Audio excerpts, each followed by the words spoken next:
Hello friend, कैसे हो? I hope अच्छे होंगे।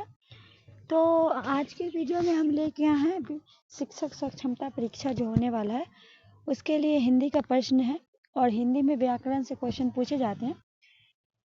तो आप अगर शिक्षक BPCTR है तो उसमें भी हिंदी पूछा जाता है और हिंदी में व्याकरण सब एक ही तरह जैसा होता है। ठीक है, तो यहाँ टॉपिक क्या है? वर्ण और विचार। तो वर्ण किसे कहते हैं? क्वेश्चन कह रहा है कि वर्ण किसे कहते हैं। तो आप वो छोटी से छोटी ध्वनि जिसके टुकड़े या खंड न किए जा सके उसे हम वर्ण, बहुत छोटी से छोटी ध्वनि है, आवाज़ है जिसे टुकड़े या खंड नहीं किए जा सकते उसे हम, जैसे अ, आ, ई, क, ख, च आदि वर्ण की भाषा की छोटी इकाई है। ठीक है, आप जान गए कि वर्ण किसे कहते हैं। बढ़ते हैं नेक्स्ट क्वेश्चन की तरफ। वर्ण के कितने भेद होते हैं? तो वर्ण के दो भेद होते हैं। कौन? स्वर और व्यंजन। कितने होते हैं? दो होते हैं। कौन है? स्वर और व्यंजन। नेक्स्ट क्वेश्चन है, क्वेश्चन नंबर 3 है, वर्णमाला किसे कहते हैं? तो वर्ण के क्रमबद्ध समूह को ही वर्णमाला कहते हैं। वर्णमाला किसे कहते हैं? वर्ण का जो क्रमबद्ध समूह होता है उसे हम वर्णमाला कहते हैं। ठीक है, वर्णमाला कितने हैं देखिए। स्वर जो मतलब वर्णमाला आ ई उ ए ए आई ओ, तो ये 11 स्वर है। ठीक है, अंग जो है 2 आयोग वाह है। ठीक है, और 25 जो है वो स्पर्श व्यंजन अगर आपसे पूछे कि कितने हैं तो 25 है। कौन कौन है? क, ख, ग, घ, घ, अंग, च, छ, ज, झ, न, ट, ठ, ये जो है स्पर्श कितने हो गए? 25 हो गए। अंत व्यंजन जो है वो कितने हैं? 4 है। कौन कौन है? य, र, ल, व, स। और 4 उष्म व्यंजन है, श, श, ये उष्म हो गए। 4 संयुक्त व्यंजक भी 4 है, उसमें 4। कुल जो है, कुल संख्या कितनी है? वर्ण की संख्या 52 है। ठीक है, कुल कितनी है? तो देखिए हिंदी माला में जो कुल है वो वर्ण की कुल 52 वर्ण है जिनका 11 स्वर और 33 व्यंजन, 11 स्वर और 33 व्यंजन है। ठीक है, नेक्स्ट है, स्वर किसे कहते हैं? इसके कितने प्रकार होते हैं? तो उत्तर है कि जिन ध्वनि या वर्ण का उच्चारण अन्य वर्णों की सहायता से न लेनी पड़े उन्हें हम स्वर कहते हैं। जिन ध्वनि का वर्ण जो उच्चारण अन्य वर्णों से नहीं लिए जाते उसे हम क्या कहते हैं? स्वर कहते हैं। उदाहरण के लिए अ, आ, ई, उ, इनमें किसी अन्य का सहायता नहीं लिया गया। हिंदी वर्णमाला में स्वर की जो संख्या कितनी है? 11 है। ठीक है, स्वर के तीन भेद है। कौन है? ह्रस्व स्वर, दीर्घ स्वर और प्लुप्त स्वर जो है। ठीक है, नेक्स्ट है, आगे बढ़ते हैं। ह्रस्व स्वर है जिस स्वर का उच्चारण कम से कम समय लगे उसे हम ह्रस्व स्वर कहेंगे, या जिन सब स्वरों का उच्चारण एक मात्रा के समय लगे उसे हम ह्रस्व स्वर कहेंगे। उदाहरण के लिए अ, आ, ई, उ, री क्या है? ये ह्रस्व स्वर है। ठीक है, हिंदी में कुल 4 ह्रस्व स्वर, 4 कितने हैं? 4 है। मूल स्वर भी, इन्हें मूल स्वर भी कहा जाता है। मूल स्वर या ह्रस्व स्वर पूछे तो कितने हैं? 4 है। ठीक है, उसके बाद है दीर्घ स्वर।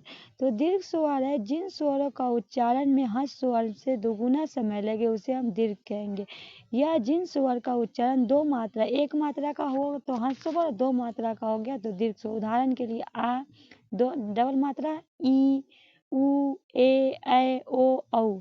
ठीक है, हिंदी में कुल प्राप्त 7 स्वर है जिनका उच्चारण दीर्घ रूप से होता है। कितने हैं? 7 है जिनका दीर्घ रूप से होता है। ठीक है, ओके, उसके बाद है प्लुप्त स्वर। जिन स्वरों का उच्चारण ह्रस्व स्वर के 3 गुना अधिक समय लगता है उन्हें हम प्लुप्त स्वर कहेंगे, या जिन स्वरों का उच्चारण 3 मात्रा से हो। वहाँ था पहला मात्रा लुप्त, दूसरा था दीर्घ और तीसरा क्या हो जाएगा? प्लुप्त।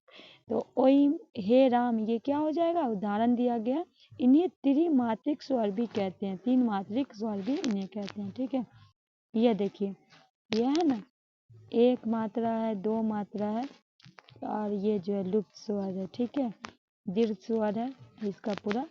तो कुल संख्या कितनी है? तो 11 है। ये देखिए मैप में बता दिया गया। उसके बाद है, बढ़ते हैं प्रश्न की ओर। आयोग वाह किसे कहते हैं? आयोग वाह किसे कहते हैं? तो हिंदी वर्तमाला में अंत तथा अ जो है का आयोग वाह की संज्ञा दी जाती है। इन स्वर के साथ तो रखा गया है किंतु स्वतंत्र गति होने के कारण इस स्वर को नहीं माना जाता। स्वर के साथ प्रयुक्त होने के कारण व्यंजनों की श्रेणी में नहीं आते। स्वर तथा व्यंजन किसी के साथ योग न होने के बावजूद इन ध्वनि को वहन करते हैं, इसलिए इन्हें अयोगवाक कहा जाता है। समझ गया? अयोगवाक की जगह मतलब ये वर्णमाला में रहते हैं मगर इनका जो है वो स्वर के साथ रखा जाता है, पर इनका गति न होता है, इनके कारण स्वर नहीं माना जाता है। ठीक है। स्वर की मात्राएं क्या है? तो स्वर जब व्यंजन के साथ मिलते हैं तो उनका रूप बदल जाता है, इसे बदलते रूप को मात्रा कहते हैं। स्वर जो व्यंजन के साथ मिलते हैं तो इनका रूप बदल जाता है, बदलने की मात्रा को क्या कहा जाता है? बदलते हुए रूप की मात्रा बदल जाता है। अ के अतिरिक्त शेष स्वर का शब्द जब व्यंजनों के साथ प्रयुक्त किया जाता है तो उसकी मात्रा ही लगाई जाती है, अ की मात्रा नहीं होती। अ से रहित व्यंजन, उदाहरण के लिए क, और ये देखिए उदाहरण के लिए ये मात्रा है अ, आ, तो क्या हो गया? मात्रा ई, ई जीत में लगा ओ कुछ, ये स्वर और मात्राएं हैं। ठीक है। इसके बाद है अनुसार तथा अनुशांस। क्या है? अनुस्वार तथा अनुनासिक में क्या अंतर है? तो अनुस्वार जो है जब वर्ण का उच्चारण केवल नासिका से हो तब वह अनुस्वार कहलाएगा। हिंदी में अ तथा प्रत्येक वर्ग क वर्ग, च वर्ग, ट वर्ग, त वर्ग तथा प वर्ग, पश्चम वर्ग, ड, न तथा म अनुस्वार। उदाहरण में चंचल, अंक, रैंक, पैंक, गंगा आदि। क्या हो जाएगा आपका? अनुस्वार। अनुनासिक जो होगा जब वर्ण का उच्चारण नासिक तथा मुख दोनों के समान रूप से हो तो उन्हें अनुनासिक कहलाएगा। उदाहरण के लिए पाँच, कांच, आँख। ठीक है। उसके बाद है जिसमें जो है तो देख ये हो जाएगा इनका उदाहरण। नेक्स्ट है व्यंजन किसे कहते हैं? क्या कहते हैं? व्यंजन किसे कहते हैं? व्यंजन यह कितने प्रकार के होते हैं? तो जिन वर्णों का उच्चारण स्वर की सहायता से होता है उसे हम व्यंजन कहते हैं। हिंदी वर्णमाला में व्यंजन की कुल संख्या कितनी है? 33 है। ठीक है। कितनी है? 33 है। व्यंजन जो है 3 प्रकार के होते हैं, स्पर्श व्यंजन, अंतस्थ व्यंजन, ऊष्म व्यंजन। उसके बाद है स्पर्श व्यंजन, जिन व्यंजनों का वर्णन उच्चारण के श्वास वायु मुख के अलग अलग भागों में स्पर्श करते हैं उसे हम स्पर्श व्यंजन कहते हैं। ठीक है। तो हिंदी वर्णमाला में 25 है। हिंदी वर्णमाला इनकी संख्या कितनी? हिंदी वर्णमाला में 25 है। क वर्ग क, ख, ग, घ, घ। च वर्ग में च, छ, ज, झ, न। ट वर्ग में ट, ट, ड, ढ, न। ठीक है। उसके बाद है अंत व्यंजन। अंत शब्द का अर्थ है मध्य या बीच का स्थिति। हिंदी वर्णमाला में कुछ व्यंजन स्वर तथा व्यंजन के माध्यम से आते हैं, इन्हें हम स्वर व्यंजन कहते हैं। इनकी संख्या कितनी है? 4। य, र, ल, व, स। य, र, ल, व। ठीक है। 4 है। उसके बाद क्या है? ऊष्म व्यंजन। ऊष्म का अर्थात होता है गर्म। तो वे व्यंजन जिनका उच्चारण के समय वायु मुख के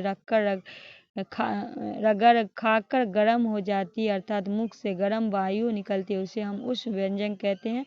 इसकी संख्या हिंदी माला में 4 है। श, स तथा ह। ठीक है। संयुक्त व्यंजन किसे कहते हैं? ठीक है।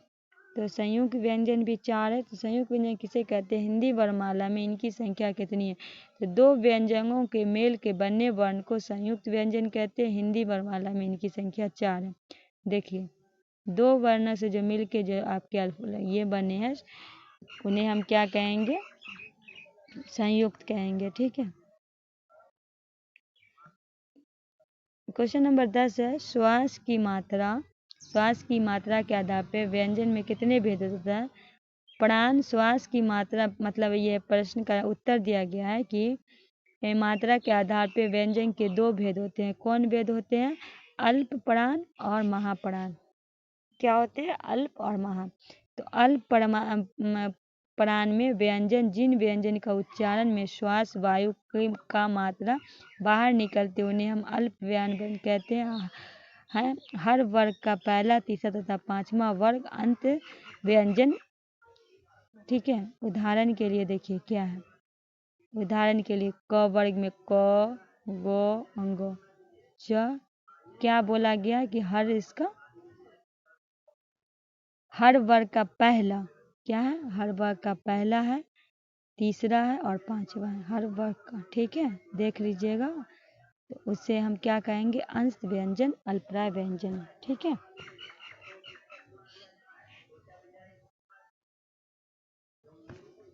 महापरान व्यंजक, जिन व्यंजनों का उच्चारण श्वास वायु अल्पप्राण की तुलना में कुछ अधिक निकलती उन्हें हम महापरान व्यंजन कहते हैं। प्रत्येक वर्ण का दूसरा तथा चौथा वर्ण उस व्यंजन महापरान व्यंजक। उदाहरण के लिए क्या है, वर्ग का दूसरा तथा चौथा। ठीक है, उसमें पहला बोला गया, तो देखिए दूसरा और क्या है, चौथा। क्या है, दूसरा और चौथा, उसमें पहला, तीसरा और पांचवा बोला गया था। देखिए हर वर्ग में देख लीजिए व्यंजन कितने, देख लीजिए।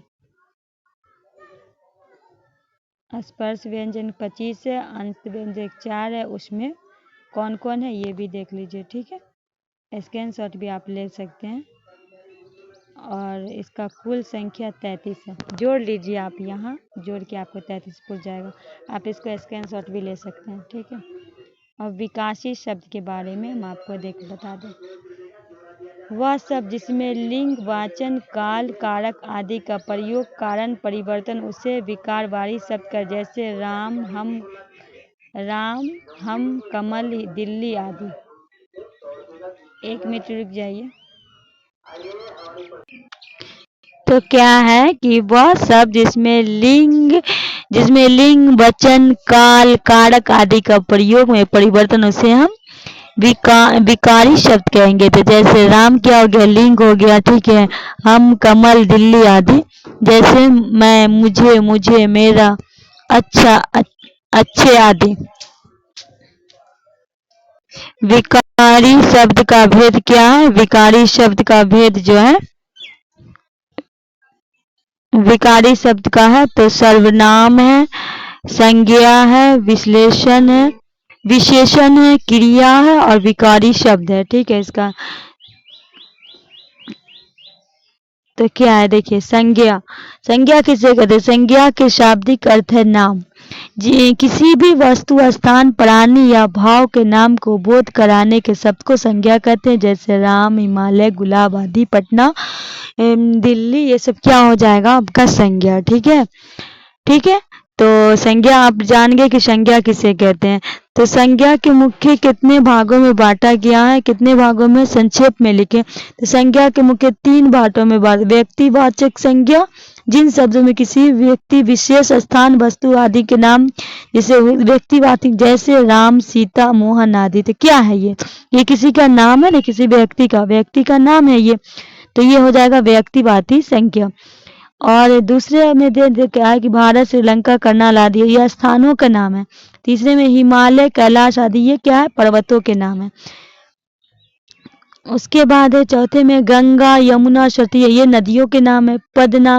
पद्म ये रामचरितमानस आदि पुस्तकों के नाम है। ठीक है, तो जातिवाचक संज्ञा जो है, जिन शब्दों में किसी जाति से सभी पदार्थ प्राणियों का बोध, उसे हम जातिवाचक के, जैसे घोड़ा, गाय, शेर, कोयल, मोर आदि पक्षी। तो आपने जान गया कि किसी आदमी से ताल्लुक किसी नाम से होगा तो वो आपका व्यक्तिवादी हो जाएगा। और जिस जात से किसी, जैसे देख लीजिए घोड़ा, गाय, शेर, ये जैसे आम, केला, गुलाब, कमल आदि फूलों के नाम हो गए, तो ये जातिवाचक में आ जाएगा। जैसे पर्वत, नदी, पुस्तक, पेन आदि वस्तु के नाम में आ गए। ठीक है, उसके बाद है जातिवाचक संज्ञा के 2 उपभेद हैं। कितने हैं, 2 है। द्रव्यवाचक, जिन शब्दों में किसी धातु अथवा द्रव्य का बोध, उन्हें हम द्रव्यवाचक संज्ञा, जैसे सोना, चांदी, लोहा, पानी है। द्रव्यवाचक किसे कहते हैं, जिसमें जातिवाचक मतलब जिन शब्दों में किसी धातु का। समूहवाचक, जिससे व्यक्ति, वस्तु तथा आदि समूह अथवा समुदाय के बोध, उन्हें हम समूहवाचक, जैसे कच्चा, संघ, गांव, सेना, टीम, ये क्या हो जाएगा हमारा समूहवाचक। नेक्स्ट है भाववाचक, जिस शब्दों में व्यक्ति, वस्तु आदि को, धर्म, गुण, भाव, दशा आदि को बोध करता है, उसे हम भाववाचक संज्ञा कहते हैं। मित्रता, सज्जनता, शत्रुता आदि गुण दोष है। आनंद, क्रोध, श्रद्धा आदि भाव है। ठीक है, ये जो है मृतता, सृजता से ये सब क्या है? दोष है। और उसके बाद बचपन, यौवन, बुढ़ापा आदि क्या है? ये दशाएं हैं। क्या है? दशाएं हैं। उसके बाद है सर्वनाम। तो सर्वनाम किसे कहते हैं? सर्वनाम किसे कहते हैं? सर्वनाम दो शब्दों के मेल से बने सर्व और नाम। सर्व यानी सब और नाम यादि नाम वाले। तो वो विकार शब्द जो संज्ञा के स्थान पे प्रयुक्त उसे हम सर्वनाम कहते हैं। उदाहरण मैं, हम, मेरा, हमारा, तू, तुम्हारा, तुम, तुम्हारा, आप, वह, यह, वे सब इत्यादि क्या हो जाएगा? सर्वनाम हो। सर्वनाम किसे कहेंगे? वह विकारी शब्द जो संज्ञा के स्थान पे प्रयुक्त हो उसे हम क्या कहेंगे? सर्वनाम कहेंगे। सर्वनाम किसी व्यक्ति का नाम हो गया, किसी जगह का नाम, उसे हम सर्वनाम कहेंगे। व्यक्तिवाचक हो गया, किसी व्यक्ति से हो, और उसकी जातिवाचक जैसे घोड़ा, गाय, बिल्ली वगैरह। ठीक है। सर्वनाम कितने भेद होते हैं? तो उनके नाम बताए। तो सर्वनाम के 6 भेद होते हैं, जिनके नाम है पुरुषवाचक सर्वनाम, निजवाचक सर्वनाम, निश्चयवाचक सर्वनाम, अनिवाचक सर्वनाम, संबद्ध वाचक सर्वनाम और प्रश्नवाचक सर्वनाम। नेक्स्ट है पुरुषवाचक सर्वनाम किसे कहते हैं? उदाहरण दीजिए। जिन सर्वनाम का प्रयोग उत्तम पुरुष, मध्यम पुरुष और अन्य पुरुष के लिए किया जाता है उसे हम पुरुषवाचक सर्वनाम। जैसे का उत्तम पुरुष मैं और हम, मध्यम पुरुष तुम और आप, अन्य पुरुष यह, वह, यह, ये, वह, वे। ठीक है, आप समझ गए। उसके बाद है उत्तम पुरुष के सर्वनाम किसे कहते हैं? तो उत्तम पुरुष सर्वनाम किसे? तो बोलने वाला अथवा लेखक जिन पुरुषवाचक सर्वनाम का प्रयोग स्वयं के लिए करता है उन्हें हम पुरुष सर्वनाम जैसे मैं, हम, मुझे, हमें, मैंने, मेरा पुस्तक, मैं दिल्ली जाऊंगा, हम भारतवासी है। जैसे खुद के लिए, जैसे मेरे लिए, मैं यहाँ जाऊंगी, मैं ये करूंगी, मैं ये खाऊंगी। तो खुद के लिए हुआ तो उसे हम क्या कहेंगे? उत्तम पुरुषवाचक। ठीक है। मध्य पुरुषवाचक किसे कहते हैं? तो मध्य क्या है ये भी जानिए। बोलने वाला जिससे बात करता है उसके लिए प्रयोग किए जाने वाला सर्वनाम मध्य पुरुष सर्वनाम। जैसे तुम कब बातें किया करो। तुम मतलब तुमको, मुझसे, आप, आपको, मतलब जिससे बात कर रहा उससे ही ताल्लुक है, किसी अन्य से नहीं है। पहला में मैं, मुझको, मुझे यहाँ जाना है, तो वो क्या हो गया? वो जो हो गया आपका, उसे कहेंगे हम उत्तम। और मध्य जो हो गया जिससे बात कर रहा उससे ही। पर अन्य पुरुष जो सर्वनाम है उसे बोलने वाला किसी अन्य व्यक्ति, प्राणी या वस्तु के संबंध जिन सर्वनाम का प्रयोग करता है उसे हम अन्य पुरुष सर्वनाम कहते हैं। जैसे वे सज्जन है, हाँ वे सज्जन है, तो क्या हो गया? अन्य के बारे में हम बात कर सकते हैं। ठीक है। तो हम इस वीडियो को यहीं मुकम्मल करते हैं। ठीक है। नीचे फिर आगे जो है इसके आगे का हम स्टार्ट करेंगे। ठीक है। आज का सेशन आपको कैसा लगा हमें ज़रूर कमेंट करके बताइएगा। अगर आपको लगता है कि ये आपके लिए कुछ लाभदायक है, आपको लगता है कि आपको कुछ यहाँ से सीख मिल रहा है, तो अगर आप हमारे वीडियो को देख रहे हैं तो एक लाइक कर दीजिएगा, अपने दोस्तों के बीच शेयर कर दीजिएगा। अगर आप नए हैं तो सब्सक्राइब करना ना भूलिएगा। इससे आगे का टॉपिक, कल का टॉपिक जो होगा निश्चयवाचक सर्वनाम किसे कहते हैं, हम आगे का टॉपिक लेके आएंगे।